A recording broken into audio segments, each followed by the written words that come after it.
In this video, I'll be showing you my 1:350 scale Italian Battleship Roma. This was a tricky one to build. Not because the kit is overly complicated or poorly designed, but rather because of the design of the ship itself and its disruptive camouflage. Take a look at the midship superstructure.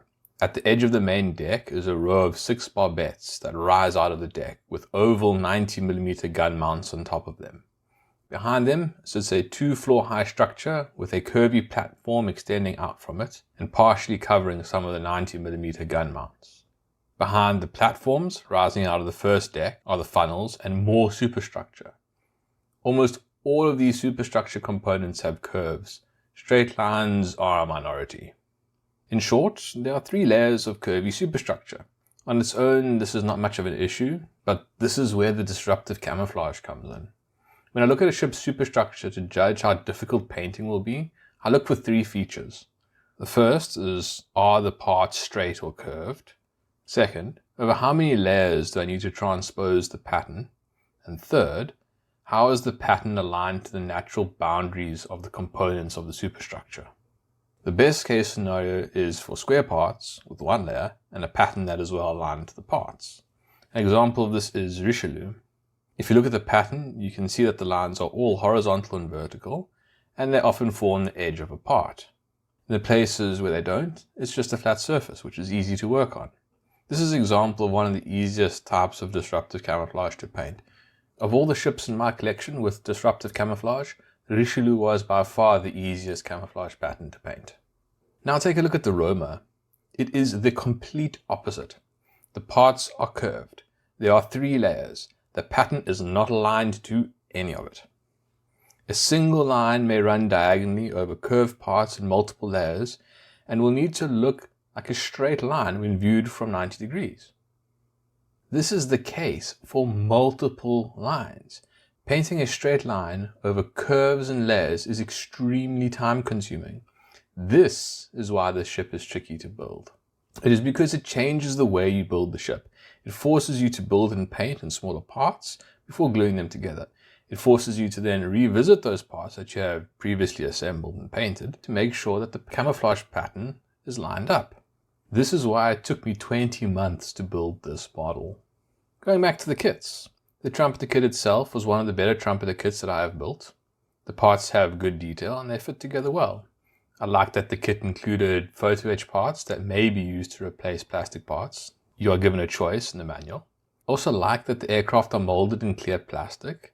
This enables you to have transparent windows. However, the windows on these aircraft are very small and they don't really benefit from the clear plastic. As for what I didn't like, it's the usual Trumpeter issues around sprue connection points.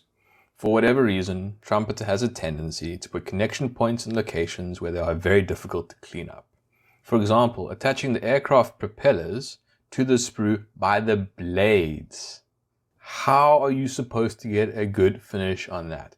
The blades are so delicate, it is impossible to clean them out without breaking them off. Well, at least for me, it's impossible. And this is strangely one of the parts that they didn't provide a photo-etch replacement for. However, the Flyhawk kit did provide a photo-etch replacement part for it. There were also some parts that had a lot of connections. One of them that stands out was one of the rangefinders. It's a very small part and they had 4 connection points to the sprue. It just seems like an unreasonably and unnecessary high number of connection points. Surely they could have done it in a more efficient way. Then there were the ejection marks for the hulls of the boats, and their connection points to the sprue as well, actually. They put the connection points at the very top of the hull on a detail line that runs around the very top. This and the ejection points are just unnecessarily difficult to clean up. Surely they could have positioned them such that they would have been easier to work around. And then staying with the boats, why didn't they provide a floor for the cabin? Why did they just have it open right down to the bottom of the hull? But despite all of this, in truth, these are all minor issues. They just create a bit of frustration, but they don't at all ruin the kit. I also found the Flyhawk Super Detail Kit average. I would have liked them to have provided brass masts and gun barrels for the 90mm, 37mm, and 20mm anti-aircraft guns. They could have also added in some resin parts for certain lower detail parts, but the lack of brass barrels for the anti-aircraft guns is particularly disappointing, especially for the 37mm guns, which were somehow overly detailed while lacking detail. That sounds impossible, but it's true. They lack important detail by not having brass barrels, they just have folded photo-etch. While on the other hand, they provide a photo-etched wheel smaller than a grain of salt just so that they could add a cranking handle for you to bend out. A single 37mm anti-aircraft gun that fits in a 6x6x6mm box, excluding the length of the barrel, is constructed out of 18 parts. I get the feeling that the part was designed in CAD and the designer didn't realize that it was for 1 in 350 scale. But as with the plastic kit, these are minor issues. The parts do fit together well with each other, and just as importantly, also with the plastic parts in the Trumpeter kit. The last kit that I used was the wooden deck from Pontos. As I have come to expect from Pontos, the quality was good, and it fit nicely on the model.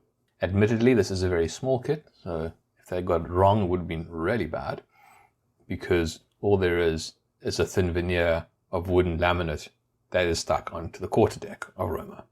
Combined, these three kits work well together, and they shouldn't give you too much trouble. Just watch out for the disruptive camouflage and the anti-aircraft guns. Moving on. Why I chose to build Roma.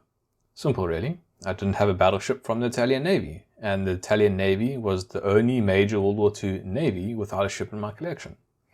As for why the Roma specifically, well, I like the camouflage the most. Other than that, it fits the theme for my collection, late World War II battleships, and the Littorio class, of which the Roma is an example, was the last class of battleships constructed by Italy. Roma was laid down on 18 September 1938, launched nearly 2 years later on 9 June 1940, and commissioned 2 years after that on the 14th of June 1942. Throughout Roma's short 15-month service, she did not participate in any combat missions. This seems to come up quite frequently in the ships that I built. It shows how in World War II, especially with these late model ships, and the prevalence of aircraft and also fuel shortages and other issues that had arisen during the course of the war, these massive and expensive ships that had been constructed were effectively rendered useless. The primary reason for Roma not participating in combat missions was that at this stage of the war, Italy was suffering from fuel shortages. Due to these shortages, Roma spent most of her time in port, where she was attacked on multiple occasions by Allied bombers. A day after the proclamation of the Italian armistice, Roma left port to prevent her from falling into the hands of Germany. While heading towards an Allied base in Algeria, Roma was intercepted by Luftwaffe Do-217 bombers, which, after trailing the ship for some time, proceeded to bomb Roma with Fritz-X radio-controlled bombs. Roma was hit by 2 bombs, which caused catastrophic damage and led to her sinking. Of the 1,849 crew, 596 survived. In June 2012, the wreck was discovered 30 kilometers off the coast of Sardinia at a depth of 1,000 meters. Roma was a challenging model to build because of its complex superstructure and disruptive camouflage.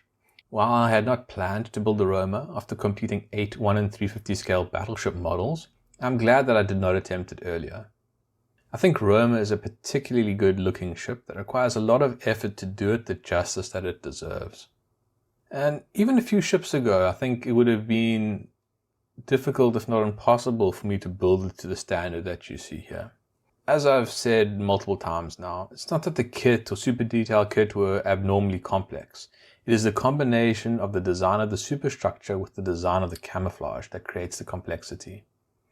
If you have better techniques for painting the camouflage, or if you're less concerned about replicating the camouflage as closely as possible, then I suspect this model will present you with much less of a challenge than it presented me. One other thing that I did that created a lot of extra work for me was to weather the ship piecemeal as I built it. In the past, I only weathered a ship once it was completed.